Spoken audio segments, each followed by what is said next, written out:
días, ¿cómo les va? Empezamos una nueva emisión de Los Siete Locos. Un poco afónica estoy, ¿eh? Está medio Buenos Aires, por lo menos acá en Buenos Aires, mucha gente engripada y yo también. Así que perdónenme por la voz. Pero tenemos un programa muy interesante hoy, ¿eh? Vamos a hablar de un montón de temas, de libros, vamos a hablar de cine, pero vamos a empezar hablando de economía. Tenemos un muy importante invitado con su nuevo libro. Ahí lo presentamos. Aldo Ferrer nació en Buenos Aires en 1927. Doctor en Ciencias Económicas y profesor emérito de la UBA. Es autor, entre otros títulos, de Vivir con lo Nuestro, Historia de la Globalización y El Empresario Argentino, su último libro publicado. Bueno, el empresario argentino. Cada país tiene el empresario que se merece. Era así la frase, ¿no? Del libro. Es provocativo eso, doctor Ferrer. ¿Por qué no explica un poco? Bueno, el libro destaca algunas cosas que conviene no olvidar. La primera es que estamos en una economía de mercado. Es decir, donde hay empresarios, donde la actividad privada tiene un peso importante. Y hasta ahora en la historia humana no ha habido desarrollo fuera de economías de mercado. Es decir, que el desarrollo argentino tiene lugar y tendrá lugar en el futuro previsible en economías de mercado. ¿Usted apoya, usted está de acuerdo con sí, porque es un dato de la realidad. Claro. Es decir, el último, digamos, un intento en gran escala de buscar otra forma de organización fue la Unión Soviética, que colapsó. En el caso de América Latina está Cuba, que ha logrado cosas muy importantes desde el punto de vista de la soberanía, de la inclusión social, pero no logró con otro sistema generar un desarrollo viable. Entonces este es un dato. Entonces el empresario es un actor necesario y la pregunta es entonces cómo se construye el empresario argentino, cómo funciona, en qué Muchas contexto. veces se ha dicho que el empresario argentino se lleva la plata afuera, que no invierte en el país. Y usted dice, el empresario argentino, si lo llevamos a Corea, se comporta. Los coreanos, y los coreanos acá harían lo que hace el argentino acá. Otra frase que yo creo que es fuerte, ya que usted dijo que aquella otra lo es que el empresario es una construcción política. Es decir, cada sociedad construye su empresario. Ahí está, claro. A partir de las reglas del juego. Si establece reglas del juego que estimulan que para ganar plata hay que invertir, hay que traer tecnología, hay que generar empleo, hay que exportar, se va a ganar plata haciendo exactamente eso. Pero si las condiciones son muy inestables y realmente solo se puede ganar plata en el desorden por la especulación, y se va a especular. Y lo que ha pasado es que nosotros hemos tenido una historia muy turbulenta. Y muy cíclica, ¿no? Y muy cíclica, nos fuimos de un lado a otro. En algunos periodos se hicieron políticas de destrucción de la actividad privada, sobre todo en la industria. Y esto ha generado, bueno, un empresario donde tiene todo tipo de manifestaciones, porque además el empresario es un concepto muy amplio, están las grandes empresas, las medianas, las pequeñas, y hay empresarios ejemplares en la Argentina, aún en las condiciones más hostiles. Pero está claro que desde el punto de vista de la construcción de un empresariado amplio, las condiciones no fueron favorables. Entonces, ¿qué tenemos que hacer para que esto realmente suceda? Por otro lado, Argentina es un país en el cual, digamos, las filiales de empresas extranjeras han ocupado un espacio muy importante. ¿Eso es bueno o malo? Bueno, depende de qué se haga con las filiales. Si se les entrega al mercado interno, se abre incondicionalmente y se generan condiciones que la filial desplaza al empresario argentino, no hace una contribución importante o positiva, que es lo que ha pasado acá. En el caso de Corea, que usted menciona, por ejemplo, o Japón, incluso en su reconstrucción de posguerra, fueron muy restrictivos en la aceptación de inversión extranjera, hasta que las propias empresas nacionales tuvieron suficiente peso como para ser más liberales. Yo veo que acá muchas veces se escucha que dicen, bueno, no se le da, no vienen las inversiones porque no se les da las condiciones, etcétera. Y sin embargo, no lo han hecho en Japón, en Corea. Por ejemplo, los dos países que tienen regímenes más restrictivos de acceso, de aceptación, son China y Corea, que curiosamente son dos de los países que reciben más inversión extranjera, pero en las condiciones que ellos imponen para integrar a las filiales al tejido productivo, para exportar, para... Igual les conviene, obviamente, porque si las inversiones igual no, van... desde luego, la filial, la empresa... Las reglas de juego las ponen ellos. La empresa extranjera se acepta las reglas de juego y si hay condiciones de ganar plata, lo va a hacer y va a estar. Es la diferencia que hay, digamos, entre las inversiones extranjeras en estos países asiáticos, donde tienen excedentes de comercio exterior, exportan, traen tecnología, y en nuestros países, incluso en la Argentina, donde han ocupado el mercado interno, exportan poco, menos de lo que necesitan para las divisas que transfieren al exterior, para importar, para mandar dinero, ganancias y demás, y son deficitarias desde el punto de vista de las divisas, y este es un problema. Entonces, el tema, digamos, del libro es, como le digo, que es necesario tener un empresariado nacional que cumpla un papel dinámico importante en el marco de políticas públicas de un Estado nacional capaz de defender la soberanía, promover la inclusión social, estimular la ciencia y la tecnología, que es lo que ha pasado en esos países que estábamos recordando, donde, por ejemplo, la educación, la ciencia y la tecnología han sido aspectos fundamentales del desarrollo, es decir, no solo la inversión, sino la capacitación de los recursos humanos.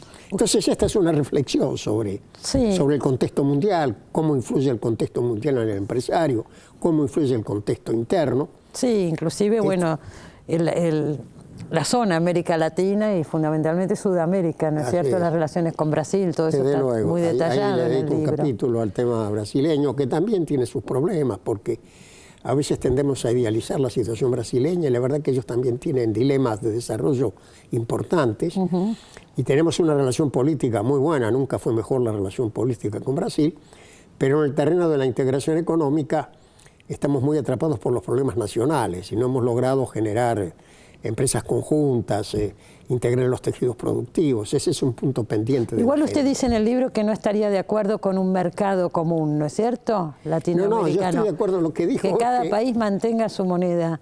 Claro, porque la experiencia europea es muy interesante en ese sentido. La Unión Europea avanzó mucho en la integración, con las reglas de la integración, incluyendo una moneda común.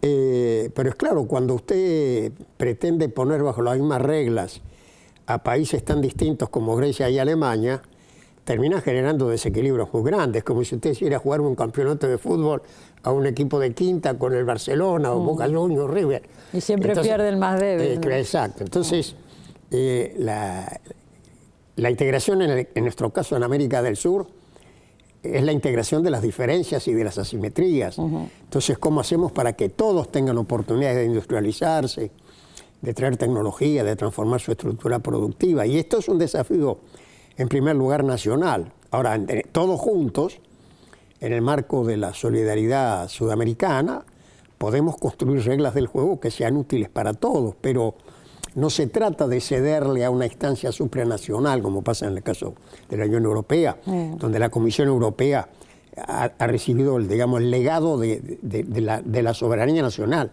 de estos países miembros, sino que más bien se concertan las soberanías nacionales en los órganos de la integración, aceptando de que hay diferencias que no se pueden ignorar. Seguro.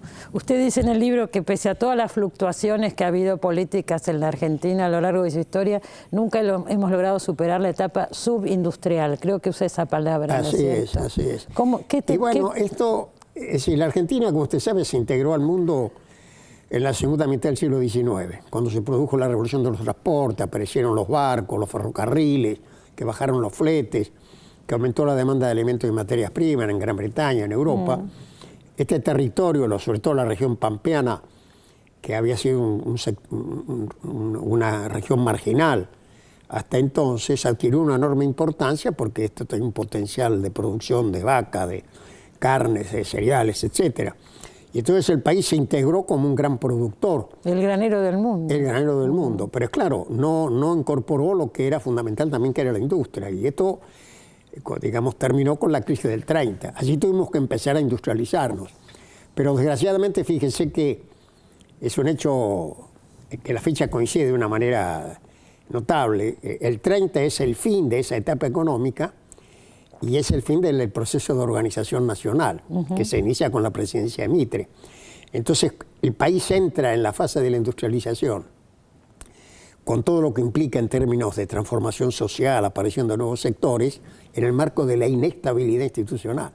Es decir, cuando más necesitaba instituciones sólidas para arbitrar el conflicto, se rompieron las instituciones. Claro. Y en ese sendero no logramos tener una industria madura. Hubo periodos en que se hicieron políticas antiindustriales, como la década del 90 o en tiempo de la dictadura, y esto dejó un tejido industrial incompleto, donde hay algunos sectores que no se han instalado suficientemente, el sector de autopartes, la industria automotriz, todo el sector electrónico, bienes de capital. Dependemos mucho de las importaciones. Y claro, entonces cuando la industria crece y llega a posiciones de pleno empleo de su capacidad productiva, resulta que demanda muchísimas importaciones de insumos, de materias primas, de máquinas. En el caso de las filiales, además, para mandar las ganancias al exterior, y no genera la industria las divisas exportando.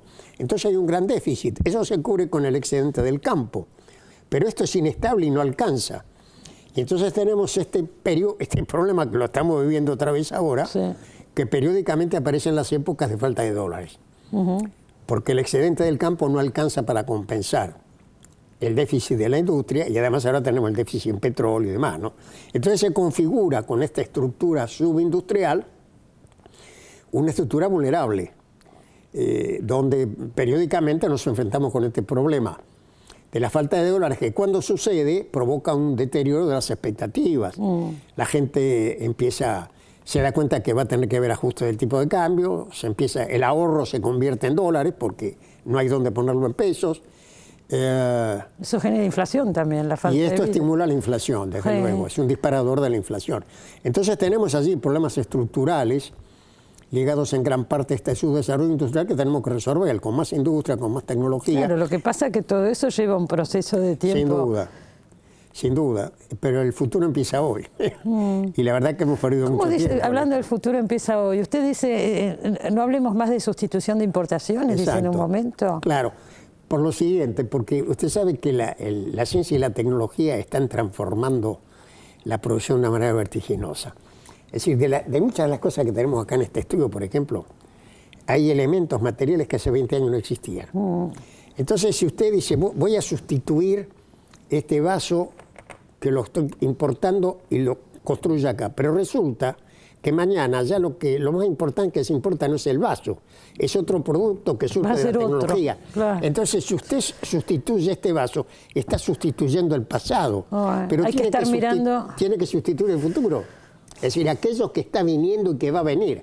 Y allí nosotros nos quedamos muy rezagados, ¿no? Entonces el viejo concepto de sustitución, sí, que es el de sustituir el pasado, no alcanza. Hay que sustituir también las dos cosas. Exactamente. Usted de todas maneras y sobre en todo el libro... exportar, porque acá no se trata, acá no hay ningún futuro autárquico. No es que de pronto vamos a producir todo lo que necesitamos. El problema es que en este mundo integrado tenemos que estar en el mundo. Y hay muchas cosas que tienen que venir de afuera. El problema es con qué las paga. Si usted la paga solamente con soja, tiene una estructura desequilibrada. Entonces necesita que la industria genere sus propias divisas a partir del desarrollo industrial, tecnológico.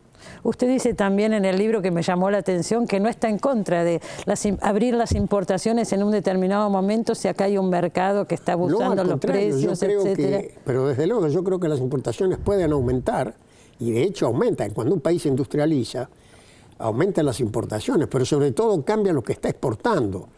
Deja de exportar solamente productos primarios de bajo valor agregado, claro, e incorpora bienes de mucha tecnología y por lo tanto logra tener un equilibrio en su comercio exterior, y por otra parte establece una estructura diversificada que es capaz de participar en la ciencia y en la tecnología, porque no hay ningún... Es decir, estamos de acuerdo que el conocimiento, la ciencia y la tecnología es el motor del desarrollo. Ahora, esto no existe si usted no tiene al mismo tiempo una gran base industrial en la cual arraigar el conocimiento. Un país que produce solo petróleo, solo soja, solo cobre, ese país no puede tener un sistema de ciencia y tecnología. Tiene que tener una base industrial. Entonces la industrialización es, como le digo, la forma de crecer sin restricción externa y la forma de crear simultáneamente un sistema de ciencia y tecnología que se integre, digamos, al tejido productivo, en el marco de políticas públicas, que es el marco del desarrollo contemporáneo. Ahora, yo creo que todos estos temas, todo lo que usted está diciendo, merecerían un fuerte debate en la Argentina. El año que viene hay elecciones, claro, y yo no veo las plataformas con los proyectos, claro, económicos. Bueno, este libro mío es un modesto intento de provocar ese debate, ¿no? Sobre claro, todo el papel del empresario. Ojalá lo consiga, porque... Claro. Las propuestas hoy, no sé si claro, económicamente están todas definidas. Claro, porque existe una deformación del debate. Desde un cierto segmento se dice, los empresarios son todos especuladores, prebendarios. Y del otro dice... Es que ha habido muchas experiencias claro, también, ¿no? Y después otros dicen, no, pero esto pasa porque el Estado se mete. Y la verdad es que no hay empresarios sin Estado. Todos estos países que estamos hablando, incluso Inglaterra, cuando surge como una potencia industrial... El Estado se mete y mucho. El Estado fue siempre fundamental. Fue el que creó las condiciones para la inversión, para la tecnología. Así que tenemos que tener un muy buen Estado nacional, desarrollista y un fuerte sector empresario. Y ahí hace falta diálogo. Y esta es una de las cosas en las cuales estamos flojos, porque cuando aparecen las tensiones como esta que tenemos, de la inflación, de la falta de dólares, y entonces aparecen complicaciones. Se supone, por ejemplo, que la inflación es causa de que hay especuladores. Claro, siempre hay especuladores, siempre hay pescadores de río revuelto. Pero si el río no está revuelto, no hay pescadores de río revuelto. Entonces lo que hay que evitar es que el río esté revuelto. Si no se cae en una simplificación que lleva a una situación de confrontación permanente entre, digamos, lo público y lo privado. Y esto es fatal. ¿Usted hay algunas frases que dice, por ejemplo, una devaluación no soluciona el problema de inflación por sí sola? No, lo que necesitamos es una... Claro. Está bien aclarar todas estas cosas, pienso. Claro. El tipo de cambio es apenas uno de los instrumentos que forma parte de un conjunto de instrumentos, la política monetaria, fiscal. Lo que sí hay que tener un tipo de cambio competitivo, porque nosotros seguimos durante varios periodos políticas de dólar barato, y cuando el dólar es barato, es más barato lo que viene de afuera que lo que usted produce, y sobre todo industrial, porque la soja usted puede ser competitivo con un dólar muy barato, porque lo producimos a muy bajo costo, pero si usted quiere tener productos electrónicos, y todo lo demás, necesita un tipo de cambio competitivo. Este es un déficit que hemos tenido, que no es fácil de alcanzar en condiciones de inflación. Es difícil manejar el tipo de cambio cuando los precios crecen, porque usted tiene que estar ajustando permanentemente. Se plantea una serie de dilemas de administración de la política económica. Es necesario un tipo de cambio competitivo estable de largo plazo que le permita a los empresarios prever, planificar, invertir. ¿Y cómo ve el tema de la deuda? Bueno, allí hemos dado nosotros un avance fundamental. La Argentina estuvo crucificada en la deuda desde los tiempos de la dictadura hasta la crisis del 2001. Acá en realidad gobernaba el Fondo Monetario, porque toda la política económica y los acreedores, porque toda la política económica consistía en conseguir nueva deuda para pagar la deuda que no podíamos pagar con recursos propios. Y esto nos llevó a la cesación de pagos, al default del 2001, y cuando se salió de esto, se replanteó la deuda, se recuperó la solidez macroeconómica, se aumentaron las reservas internacionales, se le pagó al Fondo Monetario, se le hizo una oferta a los acreedores diciéndoles, mire, no le puedo pagar en los términos de la emisión de los títulos, pero le puedo pagar esto. Aceptó más del 92% de los que tenían papeles. Estamos al día con eso, y ahora surgió este tema de los buitres, un pequeño grupo que quedó afuera y que quiere cobrar los papeles originales, cosa que no es posible, y que nos lleva a esta dificultad con este juez norteamericano, que es una incomodidad, pero no es lo principal, porque lo principal está de fronteras para adentro. Nuestros problemas son la inflación, el crecimiento, cómo reactivamos la economía. Yo lo escuché por algún lado, usted cuando empezó todo este problema dijo, esto no es central. No, es claro, eso lo planteé de entrada. Dije, este es un tema secundario, porque los problemas están de fronteras para adentro. Si lo resolvemos bien, andaremos bien. Y es decir, lo que pasa en Argentina no depende de los buitres, ¿qué hacemos con los buitres? Depende esencialmente de lo que hagamos en términos macroeconómicos. Y en la medida, cuanto más fuertes seamos internamente, más capacidad negociadora tenemos, ¿no? Y también capacidad de endeudarse, porque usted no está en contra del endeudamiento. Luego, depende para qué se endeuda un país. Yo creo que es fatal. Cuando usted tiene un desequilibrio estructural, como este que estoy mencionando, y usted lo quiere cubrir con deuda, lo cubre con deuda ahora, pero mañana tiene el déficit estructural más la deuda. Ya lo hemos visto, eso ha pasado muchas veces. Y termina como terminamos nosotros. Entonces, tomar deuda para agujeros, no. Ahora, si se toma un crédito para invertir, para hacer una fábrica, para hacer una central nuclear, financiar el desarrollo de Vaca Muerta, pero esos son créditos que después van a generar las divisas necesarias para pagarlo. Entonces, esa idea de que la deuda es la solución no es cierto. La deuda es un instrumento en el marco de un proceso de desarrollo. Ojalá, el doctor Aldo Ferrer dice que escribió este libro para promover un debate, ojalá suceda este debate, ¿no es cierto? Ojalá suceda. Bueno, yo creo que se ha avanzado mucho en ese sentido, porque hoy hay muchas más voces que antes. Fíjese, en la década del 90 estaba lo que se llamaba el pensamiento único. Sí. Había una sola visión. Y nosotros estábamos hablando antes de comenzar la conversación del Grupo Fénix. Nosotros Yo salimos, le preguntaba eso, digo, ¿qué es de la vida del Grupo Fénix, no? Bueno, nosotros salimos en medio del desamparo en que habíamos caído la crisis del modelo neoliberal. Sí. La universidad salió con ideas que tuvieron gran repercusión. Mucha. Afortunadamente hoy hay muchas voces que expresan la pluralidad de voces que tiene que haber en una sociedad democrática. Bueno, pero me gustaría este debate desde las plataformas electorales de todos los partidos. Eso sería muy importante, sí, eso es fundamental. Yo estoy totalmente de acuerdo. Es cierto, nos jugamos mucho con esto, por eso lo digo. Ojalá tenga alguna utilidad el libro. Ojalá que sí. Muchas gracias por haber venido. Muchas gracias por la lo veo invitación. muy bien, además. Bueno, muchas gracias. Enseguida volvemos, no se vaya.